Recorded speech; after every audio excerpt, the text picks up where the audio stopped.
Guys, pakita ko sa inyo kung ano ang problema nito, no.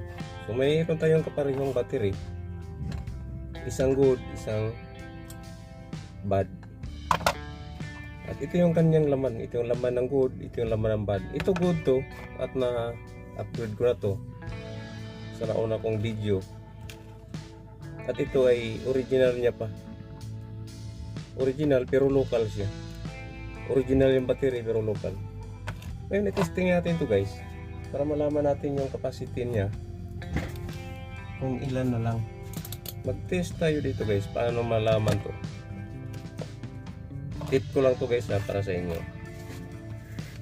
So una, ito yung bad, ito yung good.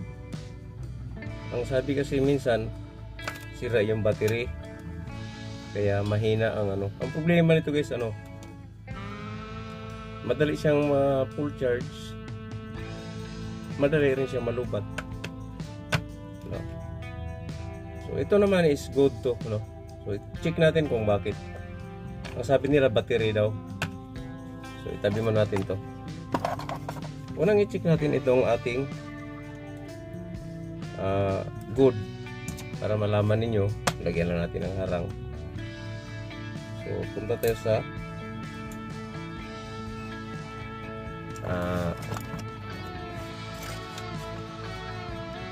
kanyang, yan, malinaw ba? Yan. So check natin ang negative mula sa kanyang negative to B1. Okay, check natin. Meron siyang 3.9. So dito sa kanyang B2,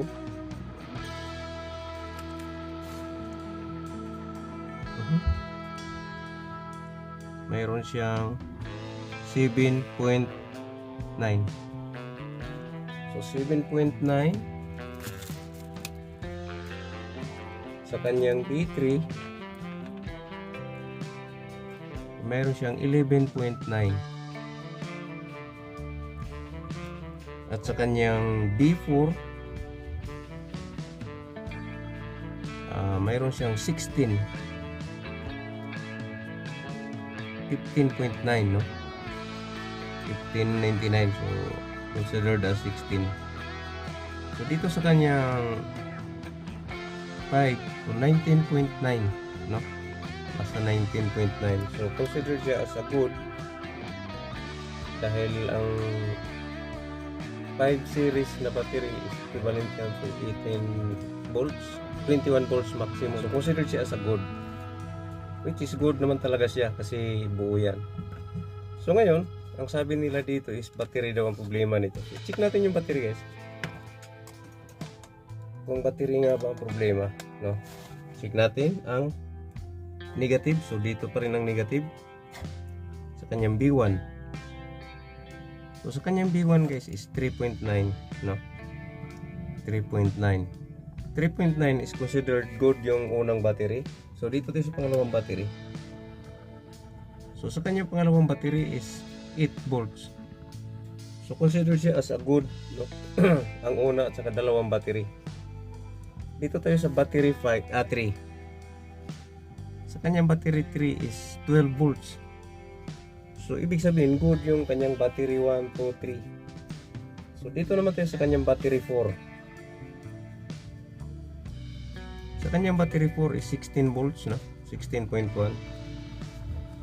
So good yun, indication yun na good ang battery. Tapos dito sa kanyang kabuuan 5 series, number 5 is equivalent to 20.1. So malakas ang battery nito. So hindi siya sira, no? Hindi sira ang ating battery. Ngayon, bakit daw madaling malubat ito? I-check natin tong good guys, no? So check natin yung good sa kanyang negative positive, no? Discharge port area, no? Ito yung pinaka terminal ng ating mga grinder. So dito tayo mag-charge. Ito yung good kanina. So i-test natin. So lumalabas na 19 pa rin, no? 19 volts ang out. So kahit dito natin siya i-check 19.9, kung dito sa kanyang terminal is 19.9, equivalent to good. So kanina na i-test natin to ng 20. Ngayon i-check natin sa 20 sa kanyang 1 to 5 series. Tama, 20.1. Pero pag i-check natin dito, check natin yung kanyang terminal. So lumalabas guys na 9.2 volts. So 9.2 volts, ibig sabihin nun hindi niya kayang paandarin ang ating grinder, ating drill, no? So hindi katulad nito na nag-reading siya ng 19.9, sa kanya 9.2, pero ang kanyang battery ay nagre-reading ng 20.1. So malinaw sa atin guys na ang sira ng ating battery pack na ito ay ang BMS, no? So ito yung kanyang BMS. Ngayon guys, mayroon tayong dalawang BMS dito. Pwede siyang pamalit. Magkapareho sila ng itsura pero magkaiba ang price, no? So mayroon tayong medyo mahal ng konti, mayroon ding mura. So katunayan nito guys ay mayroon siyang dalawang MOSFET, habang ang isa naman ay isa lang, which is ito yung mga kadalasang ginagamit, no? Kapag bumili kayo ng local brand na ganito, one MOSFET lang yan, katulad nito. Ito one MOSFET. Ito kasi kung gusto mong i-upgrade ang inyong battery, pwedeng ito ang gagamitin nyo. Ito ang bibili nyo. Medyo mahal-mahal lang konti. Ito unti lang naman. 2 MOSFET. Pareho sila na 20 watts. So ngayon, dahil ang ating battery naman ay luma, pero good siya. So ang ikabit natin is ito rin. Ikakabit lang natin to kung gagawa tayo ng bagong battery, no? Battery pack. Kasi luma naman yung battery natin. Ito na rin ikabit natin. So ito guys, wag na nating ikabit muna ito. Kasi may dalawang MOSFET to, pero sa ibang bagay natin ikakabit to kapag magbuo ulit tayo ng ganito. So ikakabit natin itong isang BMS. Nakatulad din lang dito. Ganon din ito. So inuulit ko guys, itong mga battery ito is mga local lang ito. Ito local din to. Kaya lang in-upgrade ko na ito ng battery. Kaya mas maganda-ganda na ang battery performance niya. Ang kulay ng unang battery nito is ganito rin. Ganito rin ang kulay. So ngayon pinalitan natin ng bagong battery. Bago ito. Kaya mas maganda ang performance niya kahit sabihing local. So let's go.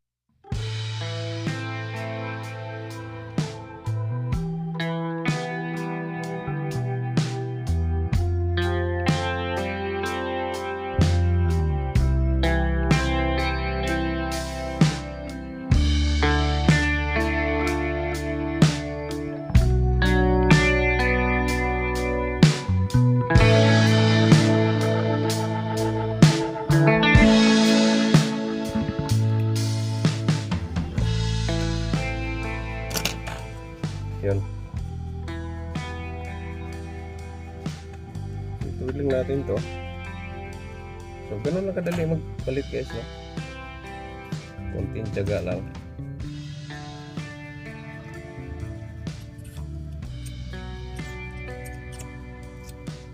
So, kung may ganitong problema sa inyo mga cordless drill, no? Madaling malubat. Yan, itong mga ganito nyo, no? Kahit anong klase. Kahit grinder, so, madaling malubat siya, ito ang problema niyan. So kadalasan kasi ang unang nasisira dito sa battery is pauna niyan is isa o dalawa, no? Dito banda na side. Pero sa ating test kanina is okay pa naman yung 5 na battery. nire-reading niya ng eksakto, no? So malinaw na ang ating problema is ito, yung kanyang BMS, kasi ang nire-reading niya dito is 9.2 lang. So dapat re-readingin niya dito ang 20 volts. So ito ikabit natin ito guys. Kung ano itsura ng pagkabit na pagtanggal kanina, ganun din ang pagkabit natin. Pasok lang natin yan.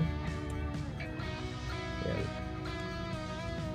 Tapos dito, tanggalin lang natin to. Yan. Init. So pasok na natin yan. Na ulit ko guys, iniiwasan natin yung ano, no, magdikit, kasi may mga linya na yan na pwedeng mag trigger ng spark anumang oras. Yan. Yan yung connection niya guys, ano. Copy lang natin yan. So yan na. Tapos hinang na natin gamit ang ating soldering.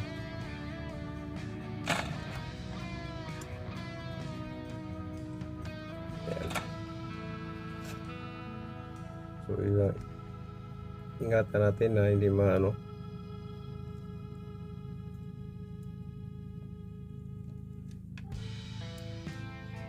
Yan.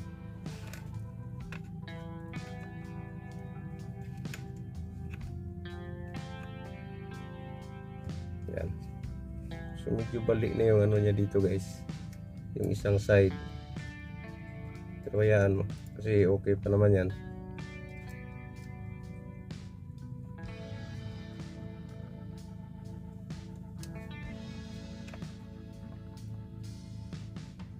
Yan.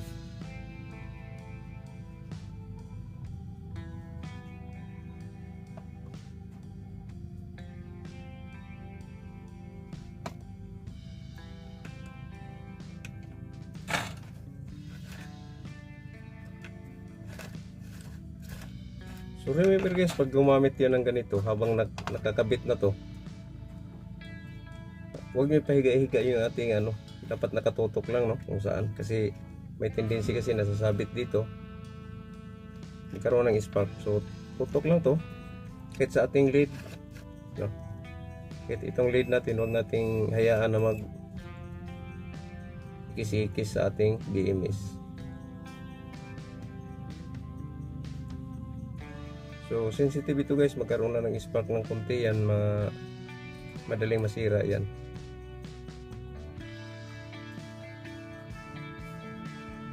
Yan. So kung paano natin tinanggal kanina, ganun din, balik lang natin.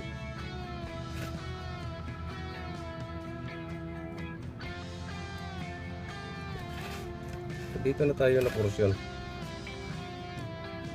Yan. Basta lang natin na mabuti. And then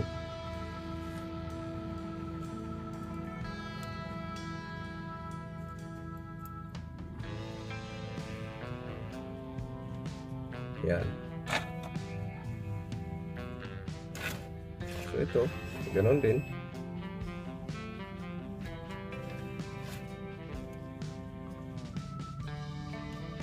Lagyan natin ng hinang to.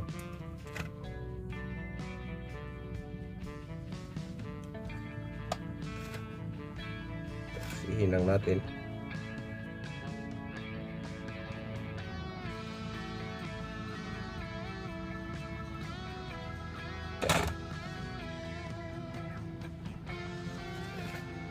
So okay na, nahinang na natin. Tabi lang natin to.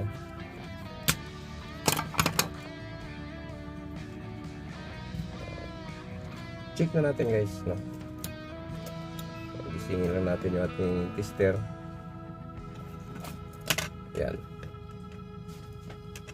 Lagyan natin ng ano, talang. So ngayon, ulitin natin, no? dito tayo sa ating battery, negative. Check natin sa kanyang battery 1, 4.0. 4.0 sa kanyang battery 2, 8 volts. Sa battery 3, 12 volts, 0.1. Sa kanyang battery 4, 16 volts. Magalaw-galaw yung ating 16.1. Sa kanyang 5 series, 20.1. So tama siya. So ngayon, kanina tinest natin dito kay 20.1 yung battery niya, pero tinest natin dito is 9.2. So ngayon, check natin dito kung nire-reading niya ang 20.1. So yan na guys, nire-reading. So ibig sabihin nun, okay na ang ating BMS. No? So okay na ang ating BMS. Ni-reading na ng kanyang main terminal. Ito yung discharge terminal. Ang eksaktong reading para paganahin ang ating cordless drill. No? So malinaw guys na ito ang sira. Ngayon tip ko lang sa inyo guys, no? Isang tip, mahalagang tip to. Kapag may problema sa ganito nyo, at ang problema is battery, may time kasi na battery, no? Kasi kung chinik natin kanina may problema ang battery, may magpalit tayo ng battery. Kaya lang guys, kailangan kasi sa battery na ipapalit natin ay ganun din ang amperahe, no? Yung milliamps na dapat gagamitin. So ang ginagawa talaga ng mga technician dyan, yung kumpleto sa gamit, binabaklas nila to, sinusukat muna nila isa-isa.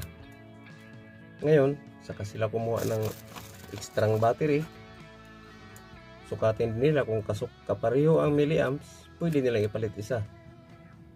Kasi guys, mangyari yan, halimbawa mayroon silang bagong battery, nasira dito ang isang battery, so ipapalit lang nila to, kahit bago to, ipapalit nila yan.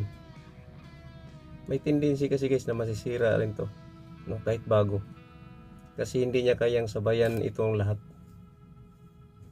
dahil mahina na to, ito malakas. So sa madaling salita, pag nag charge, napupuno na to, ito hindi pa kasi wala pang luma.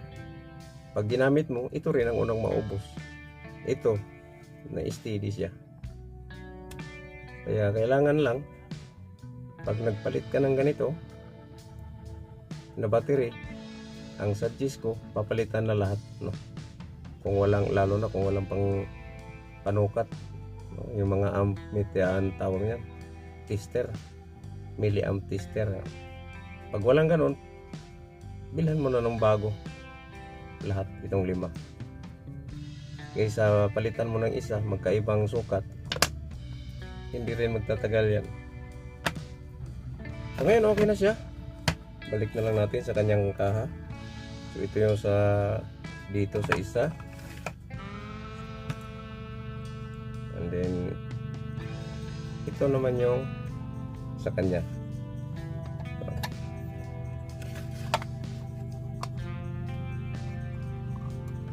So ito guys, hindi akin to guys, pinaayos lang to, no? So pinaayos lang to. Ito yung sa akin. Yan.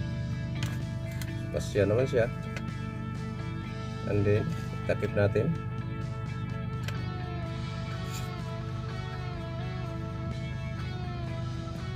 Yan.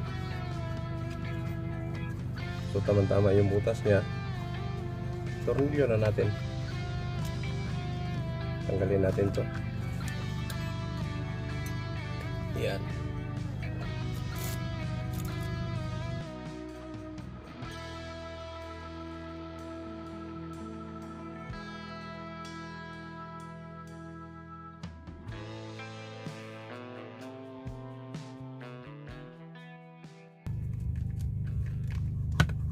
So yan guys, ano? So check na lang natin kung kaya ba. Ito yung original, ito yung sa atin. So yan. So ito yung hindi gumana, no? Kanya ito yung pinalitan natin. Check natin. Ayan.